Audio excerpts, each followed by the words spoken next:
Hi guys, so we'll do a tutorial on how to fit rugs.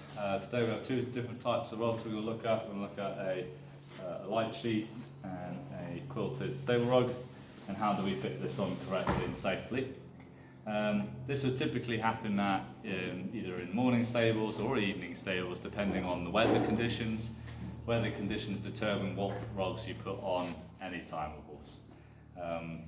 Different types of rugs, you can also expect to see turn-up rugs.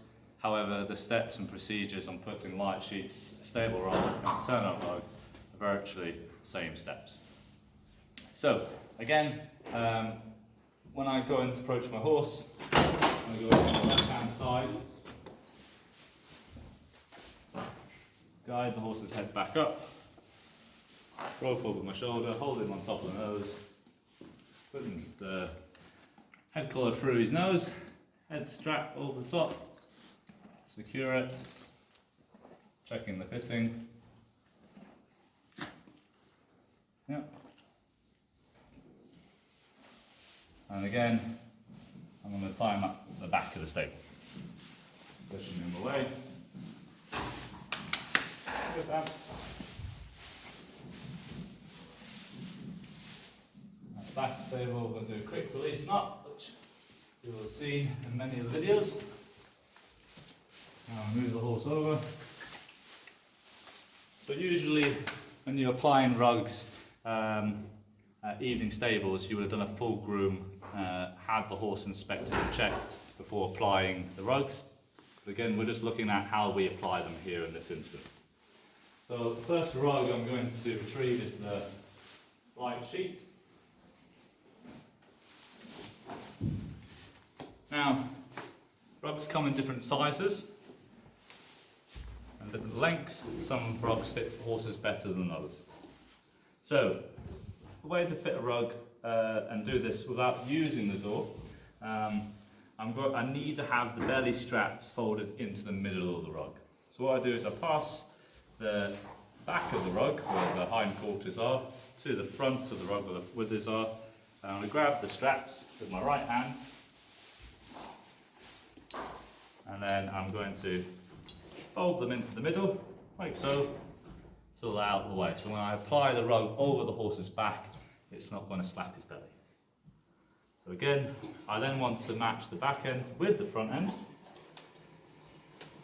I'm then going to hold it by the withers at the front, the shoulder, other side with my other hand, so that when I flick the rug over, I'm going to gently place it over the withers and shoulders. So it's not slapping on the horse's back. The reason you do it like that is if you had a young horse that's never really had rugs fitted or anything like that before, it's a great way of just showing them what's on their back without throwing and then something hitting them and then spooking and jumping. Before I fold the rug back, I need to secure the front of the chest. You have to be careful here because sometimes when you do the front chest straps, the horse can try and bite you, so making sure the horse is secure, sometimes doing a little bit shorter to prevent that from happening. Bring that forward. Again, I'm going to then do up the front. And I'll show you how to check the fitting of the front in a minute. But I'm going to secure this at its tightest point, first of all. And then we're going to fold the rug all the way to the back of the horse's body. And there's usually a stitching and a hem that goes through over the back of the spine. That tells you where the middle of the rug is. Right, coming back to the front of the rug, the stitching or the line of the rug should follow the shoulder line. And that basically should then gently follow the line of the shoulder to the chest.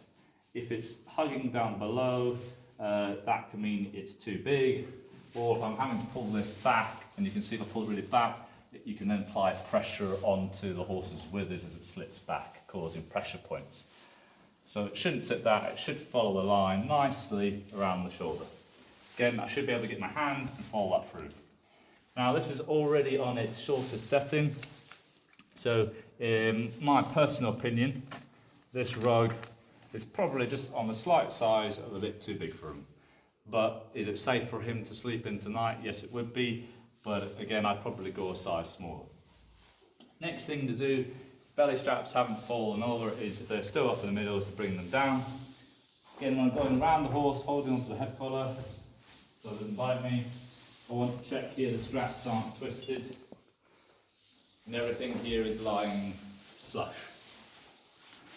When doing the belly straps, you don't want them to go parallel, you want them to go across. Yeah? So when I grab the belly strap, the front strap is going to go to the back and the back strap is going to come to the front of the buckles. Again, grabbing that, bringing it across onto the buckle, doing the same again this direction. Now, how do I know if it's fitted to correctly? Is I use my fist. If I can get my fist in between the straps and his belly, that's a good indication that it's not too tight or it's not too loose. So again, kind of get my hand in there. Yes, I can. As you can see, it's not then too tight, too loose. The reason you don't want it too loose is if the horse was to roll, they wouldn't get the legs caught into the back of the strap, and it's supposed to help the rug from stopping it from slipping around. And again, if the horse was to panic overnight, it can be quite distressing. Last thing at the back is I need to pull the fillet string through the tail. So all I'm doing is grabbing the tail, pulling that through, and then dropping it down. So again, another way of checking how the rug fits is how it lies over the hindquarters. It should just meet the back of the hindquarters, but it shouldn't hang out too far out. Again, showing that this rug is probably just a size too big for him. But again, if I went maybe a size down, it could be a bit too tight. So you have to, different brands have different ways of rugs that fit better than other horses. Okay, so that is the steps for applying the sheet. I'm going to quickly show you how to do a stable rug.